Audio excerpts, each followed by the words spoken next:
Welcome to the Wealth Lexicon. Let us decode the language of financial power. Focus your mind. Welcome to the Wealth Lexicon.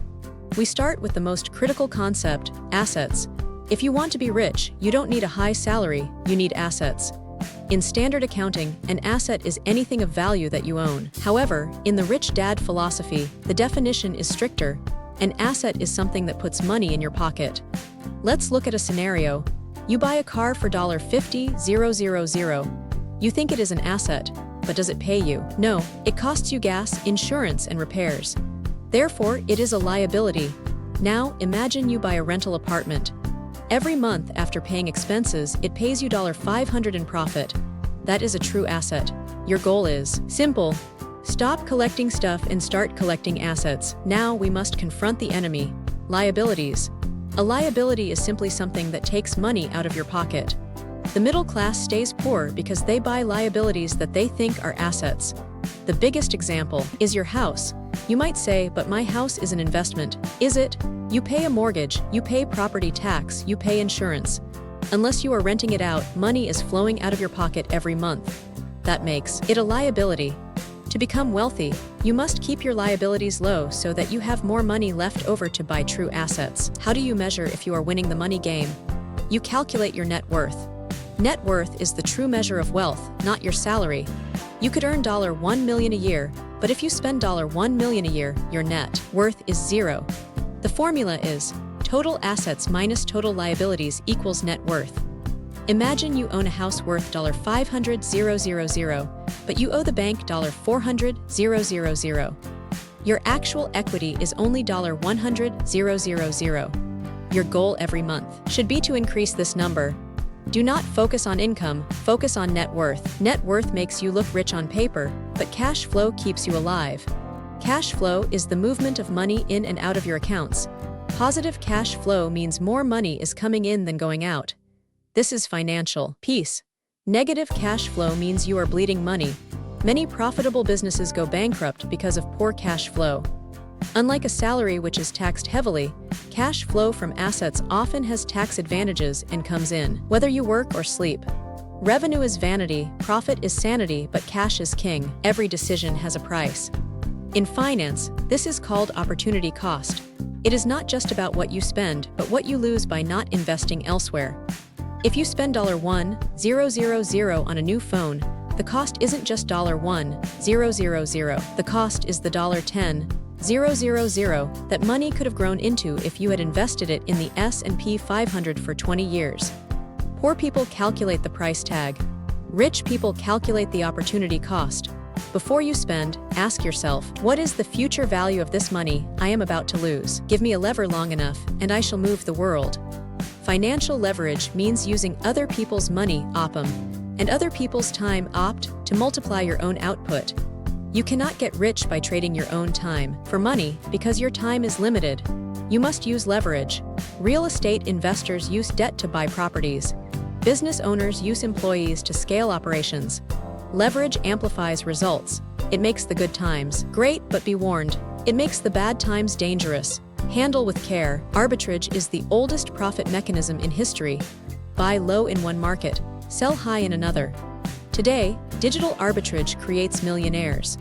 You might hire a developer in a low-cost region for $20 an hour and sell their code to a client in New York for $100 an hour. You are capturing the spread. Arbitrage exists in information gaps.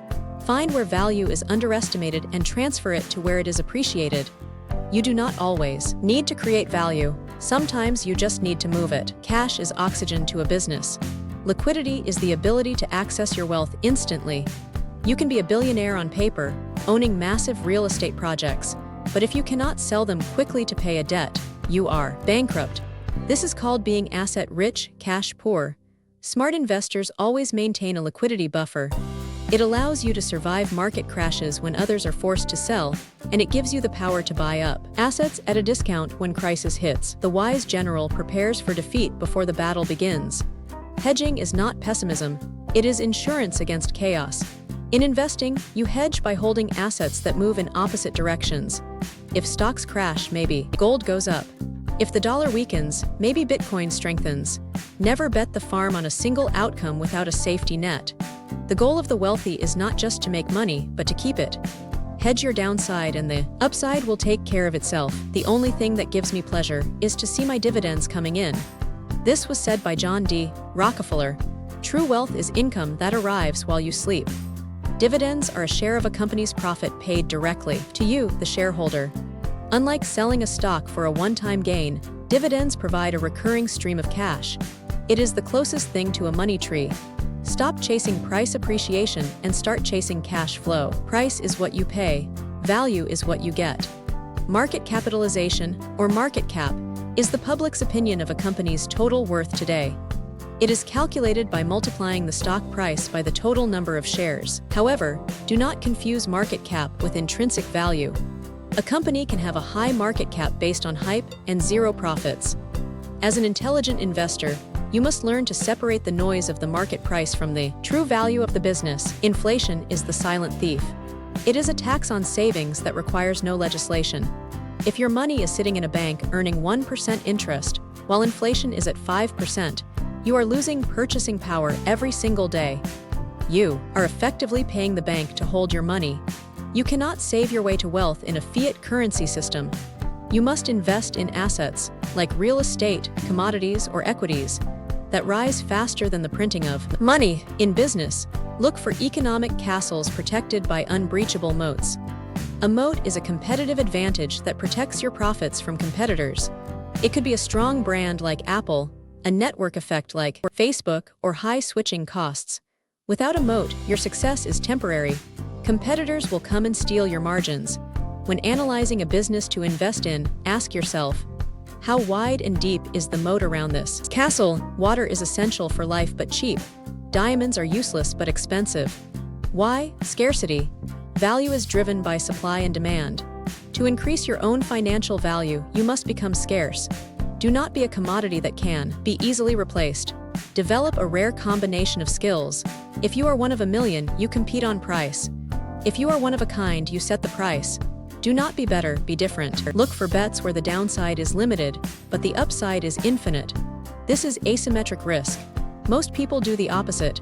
They risk their reputation, health, and life savings for a small fixed salary. That is a bad bet. An asymmetric bet might be starting a YouTube channel or buying a cheap option. If you fail, you lose a little time or money. If you succeed, the reward is exponential. Flip the equation in your favor. Compounding is the eighth wonder of the world. He who understands it, earns it. He who doesn't, pays it. It applies to money, knowledge, and relationships. Small, consistent actions, repeated over time, create results that seem like magic. A penny doubled every day for 30 days becomes over $5 million. The hardest part of compounding is the beginning, where results are invisible. You must have the patience to let the curve grow. Vertical. Knowledge without action is poverty. Apply this vocabulary today. Subscribe to Wealth Lexicon.